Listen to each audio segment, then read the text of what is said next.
Hey everybody, Steve Colescott for elitefts.com. We are doing another segment of Video Inquisitions. This time we are throwing questions to Josh Bryant, who will reply to us by video. And the first question I want to hit Josh with is the fact that we all know that size gains lead to strength gains.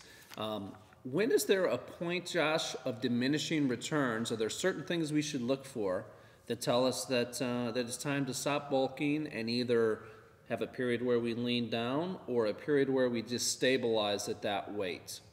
Thanks. Adding size, you get stronger, but it's not simply a one-to-one ratio. We've all seen the bodybuilder that we expect to lift a ton of weight, but it's not nearly as strong as we think he's going to be. There are two primary mechanisms to get stronger. The first one is gaining muscle. A larger cross-sectional muscle fibers are going to be able to produce more force. The second way is with neural adaptations. That means getting better at the movement. So for instance, if you're an Olympic lifter, you perform the clean correctly, you improve your coordination of the movement. So it's like the old saying, repetition is the mother of skill. For powerlifting, we want to improve our neural adaptations within each weight class. Ed Cohn is a primary example. He didn't just blow through each weight class, going from 148 to 220 to 242 in a matter of a few months. He took his time in each weight class and maximized his results in each weight class, and that's what we want to do. And if you're a super heavyweight, adding mass for the sake of mass, you're going to be able to lift a little more weight. Because even if when you add muscle mass, we can add the contractile element or the non-contractile element. The non-contractile elements can be with much higher reps, so you're going to gain size in your muscle, but not be able to produce more force. So for powerlifting, we don't want to do that all the time for too long. So you don't want to bulk up and blow straight through a weight class. You want to maximize yourself within each weight class, and you also don't want to let your body fat creep too high, because if you're not a super heavyweight, you want to maximize your muscle mass and minimize your body fat within each weight class to maximize your efficiency. You can't flex fat's the bottom line, to put it in layman's terms.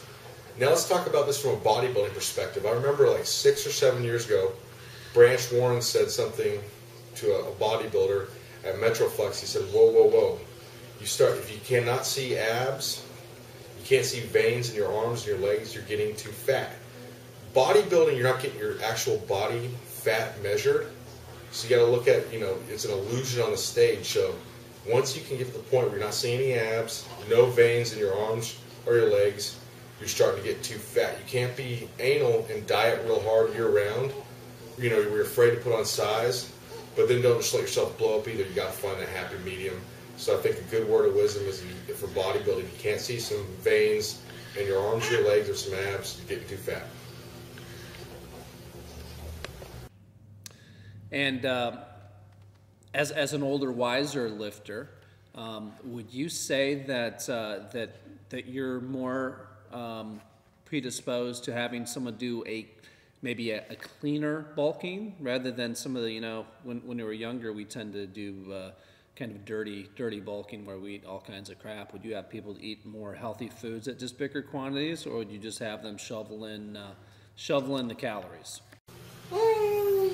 We've all heard of the bodybuilder, it's going to Waffle House, eating $100 worth of food in the off season, everything fried. Then we heard of the other person who's totally afraid to put on any kind of size because they're so anal in their dieting. So they stay pretty lean year round, but they never really get a lot bigger, and they never really get quite hard enough at the shows. So we got to find that happy medium.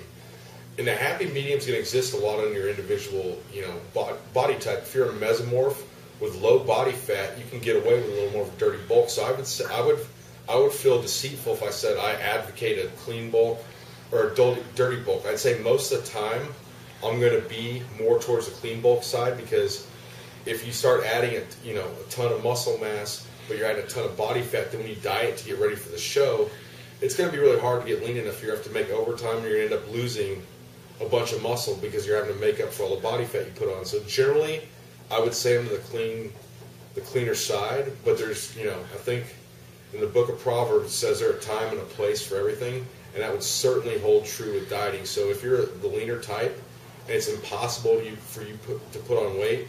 To quote the great Gary Frank, you ain't going to get big eating poultry. So there's going to be a need, to eat a little bit of the higher calorie, so-called non-clean foods. So it's going to be a case-by-case basis. Generally, I'm going to recommend the cleaner bulk, but there's certainly a time and a place in an individual where a dirtier bulk is going to be the protocol. And finally, is there anything that you have people do to maintain their health? Either do you have them do anything in training or nutritionally while bulking? In other words, keep themselves healthy while putting on weight. On one end of the extremes, you have Gary Frank, who once said to me, you don't have high blood pressure if you don't check it. The other end of the extreme, you have people that are more concerned with prehab than green vegetables and how much weight they're actually lifting. So generally, I'm going to fall to people that are a little more extreme personalities. So their main concern is their results. So I'm going to I'll have them take pictures, and obviously you can't evaluate someone's health by a picture, but you can tell if they're getting too fat or when they're bulking up. You have guys get home blood pressure monitors, get blood tests, things like that.